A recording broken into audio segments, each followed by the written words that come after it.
हिमाचल प्रदेश के मुख्यमंत्री सुखविंदर सिंह सुक्खू को इस्तीफा देना चाहिए। तो महबूबा मुफ्ती तो जवाबदेह नहीं हो सकती हैं। तो पहलगाम में घटी है तो जम्मू कश्मीर तो केंद्र शासित प्रदेश है। आसमान से टपके और खजूर पर अटके, ये कहावत तो आपने कई बार सुनी होगी, लेकिन ये वाकया इस वक्त झारखंड में मंत्री सुदिव्य सिंह सोनू पर सार्थक बैठता दिख रहा है।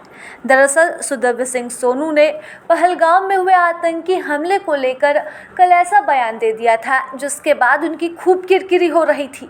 इस बयान की सफाई के लिए आज उन्होंने एक प्रेस कॉन्फ्रेंस रखी और इस प्रेस कॉन्फ्रेंस में उन्होंने फिर ऐसी कुछ बात कह दी जिसके कारण वह फिर से विवादों में घिरते नजर आ रहे हैं। दरअसल कल जब मीडिया ने सुदिव्य कुमार सोनू से पहलगाम हमले को लेकर सवाल पूछा तो उन्होंने कह दिया इस घटना को लेकर हिमाचल प्रदेश के मुख्यमंत्री सुखविंदर सिंह सुक्खू को अपना इस्तीफा दे देना चाहिए।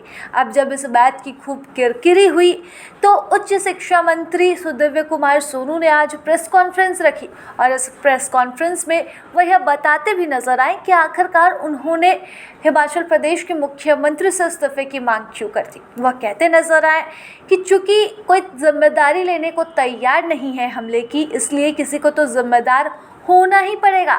लेकिन बोलते बोलते सुदिव्य कुमार सोनू की जुबान एक बार फिर फिसल गई और वह यह कह गए कि अब जम्मू कश्मीर की मुख्यमंत्री महबूबा मुफ्ती से तो हम इस्तीफे की मांग नहीं कर सकते हैं क्योंकि वह केंद्र शासित प्रदेश है। ऐसे में अब किसी न किसी से तो जिम्मेदारी लेनी ही होगी, किसी न किसी को तो अपना इस्तीफा देना ही होगा। वह बयान नहीं बल्कि एक तौर पर व्यंग कर रहे थे। लेकिन अब जब उन्होंने महबूबा मुफ्ती को जम्मू कश्मीर का मुख्यमंत्री बता दिया तो उनके इस बयान की किरकिरी और ज़्यादा बढ़ गई है।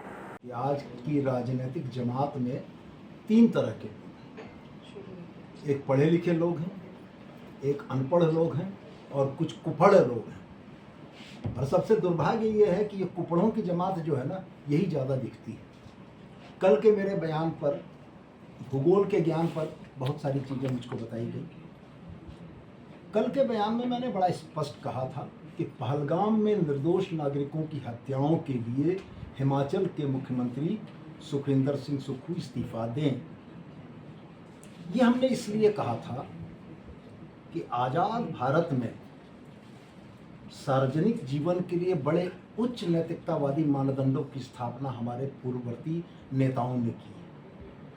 1956, मैं आपके माध्यम से आपको और देश की जनता को याद दिलाना चाहता हूं कि 1956 में एक रेल दुर्घटना के बाद तत्कालीन रेल मंत्री स्वर्गीय लाल बहादुर शास्त्री ने नैतिकता के आधार पर इस्तीफा दिया था। आदरणीय प्रधानमंत्री जी कल जिस बिहार की धरती में नीतीश कुमार जी के साथ बैठे हुए थे, 1999 में रेल दुर्घटना के समय में तत्कालीन रेल मंत्री नीतीश कुमार जी ने नैतिकता के आधार पर इस्तीफा दिया था। मुंबई में 2008 में जब हमला हुआ था तो तत्कालीन गृह मंत्री शिवराज सिंह पाटिल ने नैतिकता के आधार पर इस्तीफा दिया था कि चूंकि देश का गृह मंत्री इतनी बड़ी घटना को रोकने में विफल रहा था। और मुझको बड़ा आश्चर्य इस बात का हुआ कि हमारी पत्रकार बिरादरी जो लोकतंत्र का चौथा स्तंभ है, उसमें 28 लोगों के मारे जाने के बाद किसी पर जवाबदेही फिक्स करने की बात नहीं। ये चीज़ें क्यों कर रही? आखिर ये विफलता किसकी थी? कौन लोग इसके जवाबदेह थे? आप पूर्व की घटनाओं को उठाकर देख लें। 2001 में जब भारत की संसद पर हमला हुआ था तो अफजल गुरु ने जिस डीएसपी सलविंदर सिंह का नाम लिया था कि श्रीनगर से दिल्ली तक उसने पहुंचाया था, आज तक जवाबदेही फिक्स नहीं हुई। जब पहलगाम में, माफ कीजिएगा, पठानकोट में एयरबेस के ऊपर हमला हुआ था, उस समय भी कोई जवाबदेही फिक्स नहीं हुई। जब पुलवामा में 300 किलो आरडीएक्स के साथ हमारी सीमा को चीरते हुए आतंकवादी घुस गए, कोई जवाबदेही फिक्स नहीं हुई। देश को यह नहीं मालूम कि वो 300 किलो आरडीएक्स देश की सीमाओं में कैसे आया। पहलगाम की घटना में 300 किलोमीटर दूर से हमारी सीमा से अगर 6 आतंकवादी टहलते हुए चले आते हैं तो ये विफलता किसकी है?